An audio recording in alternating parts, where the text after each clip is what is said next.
Alrighty, everyone, it is Sunday, and it is time for news of the week for Sunday, January 19th, or Friday, January 17th, 2025. It was a very busy weekend so far for me. Friday, I had work after school right away. Saturday, I had work, and then, I had the Royals game.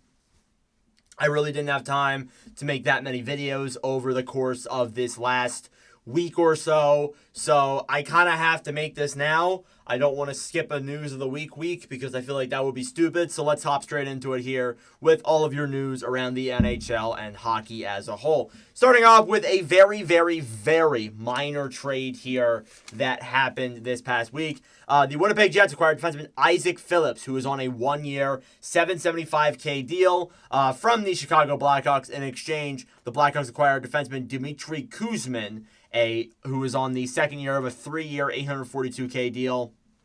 And Phillips has 8 points in 28 games played with the, Rockford Ice Hogs. And then Kuzmin had 4 points in 21 games played with the Manitoba Moose. So a very minor league trade here.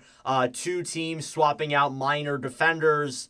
That's more or less what this trade is. There's really nothing else of it. There's really nothing else to it. So let's move on. A couple signings around the NHL, however. We have actually a bunch of signings. John Klingberg signed a 1-year, $1 million deal with the Edmonton Oilers, which is why I'm wearing this jersey here. Very interesting trade. Again, I looked at Klingberg when we saw he was going to come back and return, and it happened this past week too, so I never got time to really talk about it. But honestly, I thought of Klingberg like he would be a good option to add onto your roster as like a low risk, high reward type player. Like again, you can't really factor him like with his bad year last season because he was having a really bad season. Like he was hurt. That's why he was having a bad season. And I think that, a team like the Oilers getting him, who doesn't have that much defensive help at that, I think he could benefit from a team like that. And if he works out, then Scotty Bowman looks incredible, and it could really work out there as a good, number 6, number 7 defenseman. Nothing really more than that, I would say. Maybe a 5th defender, but yeah, he's like a third pairing guy at this point, I would say. If it doesn't work out, then you can just get rid of the contract. Like, it's really not that big of a deal. The reason why it is $1 million and not like a league minimum contract is because a lot of teams were in on him. Like the Senators were, the Maple Leafs were. Those were the other teams that were really locked in on him, and the Oilers were obviously the one that won the bid. There's also, I think, $350K in signing bonuses added on to that as well. So you guys got to keep that in mind there too. Klingberg can make more money off of this contract. So yeah, I think it's a pretty good deal for the Oilers, to be honest with you. Low risk, high reward, and if it works out, then hey, it's good. But regardless, let's move on from that. The Blue Jackets signed Zach Aston Reese. They actually have 2 signings. They signed Zach Aston Reese to a 1-year, $775K deal, and they signed Jake Christensen to a 2-year, $975K deal as well. So 2 interesting signings there. Zach Aston Reese, a good 3rd or 4th line scorer. Really nothing more than that, to be honest, but he's a good, solid player to have in your bottom 6. And then Christensen, good depth defenseman, really nothing more than that either. So 2 other minor signings are on the NHL this past week. Moving into suspensions and fines. There's a few suspensions and fines we got to talk about. So let's start off with the fines. Adrian Kempe was fined $5,000 for slew-footing Connor McDavid. Jonathan Kovacevic was fined $1.9 thousand for cross-checking Matthew Tkachuk. Jack McBain was fined $4.1K for high-sticking Brendan Gallagher. And Scott Lawton was fined $5,000 for cross-checking Maxim Tisplikov. So, yeah, those are four fines around the NHL. There actually is a couple suspensions coming up involving McDavid, and I think Tyler Myers may be getting one as well. So we're going to have to see where that transpires from there. Again, I may cut transmission in this video at some point and talk about that, but at least as of right now, those have not been officially announced. And then the suspension that was announced is Maxim Tisplikov, who was suspended 3 games for illegal check to the head on Ryan Poehling. There's a video on this channel about the suspension, so you can just click up here and look at it. Again, in my opinion, I get the circumstances in which Islanders fans are upset about it, but I think there is head contact on the play. It may not be the initial contact, but I think you can tell there's head contact. And one thing that I did not mention in the video either is that, yeah, it maybe didn't hit the head directly, or maybe it didn't hit the head at all. Maybe I just don't know anything. But I think you're making a hit like that, I feel like your intent is to hit the head. Your intent is to injure. So that's kind of where I see that. But yeah, Tisplikov was suspended for 3 games. You can see that up there. Let's move on from that. We got some waiver news, injury news, some JT Miller stuff, and then a couple other things before we get into the rumor mill. The Penguins have placed Tristan Jarry on waivers this past week. The Penguins have reportedly also reached a breaking point with the goaltender. And yeah, I mean, again, you look at how Jarry has been this season. It's been one of his worst seasons we've ever seen. You see how, like, there was a stat where, like, in, like, I think, like, 15 or 19 of the 22 games he's played, Jarry has let in a goal in the first 5 shots. That's not good enough. That's just not good. In an NHL environment, in any hockey environment, that's not good enough. It's not. So you need things to get better there, and I just think Jarry isn't it anymore, and it looks like another crappy signing from Kyle Dubas there. So yeah, he has not looked particularly smart with a lot of his moves in Pittsburgh this year. Emil Heineman, and this is really unfortunate news, really sad news in the hockey world. Heineman was hit by a car this past week while the team was on a trip to Utah. Thankfully, it is not a serious, like, life-threatening or season-threatening injury. He is going to be out 3 to 4 weeks, however. So, again, you're thankful that it wasn't worse. Again, it still is not great, but again, it could have been a lot worse. I know personally there have been a lot of people, including myself, who have been in accidents previously. It is awful, some of the things that can happen. It's dangerous out there. It is very dangerous out there. So hopefully Heineman has a very speedy recovery and is back on the ice very soon. It sucks too because, like, again, I talked about Heineman a couple times on this channel, like the Canadian video I made earlier this week. Like, he was rolling, like, he was playing really well, a really high level, and it just stinks because, obviously you can't do anything about something like that. So it really sucks, but hopefully Heineman is back to normal soon. Okay, so I'm kind of glad that I waited to make this video because there were a lot of things that transpired last night. There were a lot of talks of JT Miller possibly being traded, and I want to go here, yes. I'm not putting in the rumor mill because it was an official report by Elliot Friedman. There was a talk with the Rangers of JT Miller possibly going back there. The talks kind of reportedly heated up and things in that, but again, it obviously didn't go through. Miller did play last night with Vancouver. It prompted the media to ask some of the stupidest questions that I've ever seen in my life. Like, what are we doing? Like, what are you doing trying to get a reaction out of him? Just some of the stupidest crap I've ever seen. But yeah, Miller, again, the talks really got there. It really got close. And it's really weird, too, for me. Because how do things get to that level? How? Like, I don't understand, like, the fall off from grace. And to be honest, I don't even think a lot of the Canucks struggles are on JT Miller particularly. Like, yes, some of it does lie on him. Some of it lies on all the players on this roster. Every single one. Nobody is not being held accountable for this. But I don't think the main issue is the Miller-Pettersson thing. I think it's that poorly constructed blue line they have. Like what? It's Quinn Hughes, Filip Hronek, and then what? Tyler Myers? Myers was good last season. I don't know how he's been this year. Carson Soucy, Derek Forbort, Vinny Desharnais. You could have told Bruins fans that wasn't going to work. So, yeah, again, like, I don't think it's all on Miller. If they are making this trade, they better get another defenseman back. They better. They better get a defenseman back. Like, if it is with the Rangers, get back, like, Ryan Lindgren or Keandre Miller or somebody. Like, again, like, I don't think that Miller is the entire problem. Again, he is part of the problem, as all the other players are on this team, but he's not the whole problem. So I'll leave it at that. Again, there might be a trade that happens this week, and I'll make a video on it like I always do. But yeah, that was something that made a lot of headlines last night. The 2025 Stadium Series jerseys have been released or revealed, actually. I'll put them on screen here. I love both of them. The Columbus one is like a awesome one. The cannon is perfect. The colors are great. The Red Wings one might be better. It is like the basic Red Wings type, jersey. It's got the Detroit font in cursive. It's beautiful. It is a beautiful jersey. I love it. 10 out of 10. I might even end up getting both of them, to be honest with you guys. So, yeah, I am in love with that jersey 110%.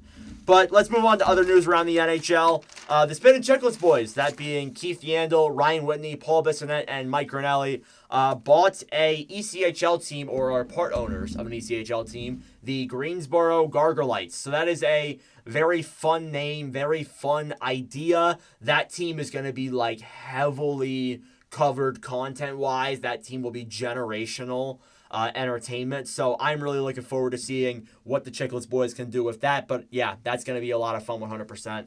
So I'm really looking forward to what they're going to be able to do. And then finally, before we get into the rumor mill, very short news-esque video here today. Alex Ovechkin has scored 179 goals on 179 different goaltenders. The most ever. Again, he's not scored 179 total, but he scored on 179 goalies. So that's actually kind of crazy. I'll put the list that I saw on screen. Like, it's actually insane the amount of goalies he scored on. Again, and that list will continue going up. As long as Ovechkin keeps playing, that list will continue going up. I think it is in order, too, from the first goalie that he scored on to the most recent. So it's kind of crazy there when you look at that analytic. Wild, in my opinion. So, yeah, let's move on to the rumor mill now. Rumor mill is just basically rumors that I hear from insiders around the NHL. So let's jump right into it here. This is one that made a lot of headlines this past week and corrupted a lot of discussion. David Pastrnak versus Brad Marchand. You can tell by the look in my eyes, the look of the way that I'm talking about this, I don't really believe this at all. Per Rich Keefe, a popular Bruins radio station in Massachusetts, said that there may be a rift between David Pastrnak and Brad Marchand, prompting why they don't play on the same line together, why the team is struggling. Marchand came in and shut it all down. He had a very good press conference. I thought that was awesome from him. And I think that it was a very well-handled thing by him, but I don't really get that at all. Like, I don't get that rumor. Again, this is the same person who actually called the Jim Montgomery firing the morning before, but he was also the same person who said Jeremy Swayman wanted $10 million. So I don't really know. You can take it with a grain of salt, to be honest with you guys. Yeah, it is a little bit weird. I'm going to be, it's a little bit weird to bring up something like this. Again, I don't really think that he pulled it out of his ass or, made that up. But I feel like it might be something that was prompted by the Bruins organization, maybe to kickstart a rebuild or something. That's what the Chicklets guys were suggesting. I really don't know. I don't agree with it, though. I don't agree with it. I think it's a stupid rumor to come up with. I think if there was a rift between those two, we would know. But they look like best friends. And with what Marchand posted afterwards, come on. They are friends. I even got a picture of Pastrnak in the background. So, yeah. I'm best friends with Pastrnak. All right, I'm going to stop that. Simone Nemec. There have been some talks around Simone Nemec of him reportedly being frustrated with the situation going on right now with the New Jersey Devils. Now, I'm going to pull up the quote because I think that's the best way to really describe how things are going here for the Devils and Nemec. Because, again, the Devils on top of him are also not playing particularly well, too. They lost today to the Ottawa Senators, and then they get this dropped on them. Nemec said, I can't remember any number 2 draft pick that went to the farm for a third year. It's still too early to request a trade. If this situation continues, it will have to be addressed. And that was Nemec in a Slovakia interview, I'm pretty sure. So, yeah, it's pretty clear that he is a little bit unhappy. He wants to be in the NHL. He wants to be giving NHL playing time. He is a second overall pick, so I understand that. But, again, the Devils went out this past year. They got Brett Pesce. They already have Luke Hughes. They got Dougie Hamilton back for the full season. Obviously, as well as that too, like they brought in a couple other players like Siegenthaler and I think Brendan Dillon as well. So they have a pretty stacked blue line in front, and it does give Nemec a hard time to really, actually get time on the ice. So I do understand where Nemec is coming from, but at the same time, give it one more year. Give it another year, and if you're like in the AHL next season, then I would maybe be like, I don't know. Or if you're not caught up at the end of the season. Again, like it's possible that we see too. Like I heard some talks this week about maybe it's possible that Nemec gets moved for JT Miller. Again, going back to the Miller talk thing. But as well as that too, I also think at the same time, like it's going to take a lot for them to move on from Nemec. Again, he's still a really good, solid second overall defenseman. You don't want to blow a second overall pick like that. But he probably saw what Juracek was dealing with and went to Iowa. Has not been that great, but still, he got a change of scenery. And maybe Nemec wants that. But hey, we'll have to see where that goes from there as well. So that's something that I also saw too. I actually had a Klingberg rumor in here, but I had to cross it out literally the day I was going to record this, and then I couldn't record it. The Philadelphia Flyers and the Carolina Hurricanes have become two primary destinations for John Gibson, per Elliot Friedman. So I feel like I've been hearing this for years. I feel like we've been hearing this for years of John Gibson getting moved on from. I know it's going to eventually happen. I know eventually in the near future or the distant future, it's going to happen. They're going to move on from him because not every player stays on the same team, unless if you're very select amount. So, again, I can see it happening. I think Carolina, it's less likely because Frederik Andersen's back in the lineup. Kochekhov's there as well. So you don't need to play Dustin Kokarski in the NHL. You don't. And then, as well as that, too, Philadelphia has too many goalies right now. So if they were to make a trade for Gibson, they would have to move, I think, at least one or two goalies the other way. And not, like one or two. They have a lot of goalies in their system right now. So good luck doing that if I'm being honest with you. But yeah, I don't really get that rumor. I get it. It's still there, but not like too interested in it, to be honest with you. The Flyers, going back to the Flyers, are still looking for a first-round pick for Scott Laughton. I've been hearing this too, per Elliot Friedman as well. I don't think that it happens. I don't think he gets a first-round pick. I don't even think he gets moved this deadline. Maybe if a team really wants like a third or fourth line center that badly, then maybe they'll give up a first-round pick, but it won't be a first-round pick this year. It won't be. It won't be one of those. So, again, I can see it, but at the same time, I don't understand it at a level as well. Again, I just don't think they're going to move on from him. As a Flyers fan, I don't think they're going to move on from him that fast, unless if they do get a return like that for him. So we'll have to see. But again, moving on to our final rumor, Oliver Bjorkstrand and Andre Burakovsky are rumored to be on the trade market, per Elliot Friedman as well. A lot of Friedman stuff here today. I think again with that as well, those are two players who have really struggled with this team, especially this season. Bjorkstrand's been better than Burakovsky. Burakovsky's had a really rough go of things since coming to the Kraken. So we'll have to see where that transpires from there. But again, I also think at the same time, like, what are you really going to get back for them? That's the thing. Like, again, like they do have pretty good resumes on their teams previously, but I don't really know if at this point they're going to get as much as the Kraken think they're going to. So, yeah, that is your news of the week for this past week. I apologize for it coming out so late. It will be coming out next Friday again. I'm sorry. Just a very busy Friday this week for me. But let me know your thoughts in the comment section down below. Thank you guys so much for watching. If you enjoyed, be sure to leave a like down below. Please subscribe if you're new. I would appreciate that as well. But anyways, thank you for watching, and I will see you guys in the next video.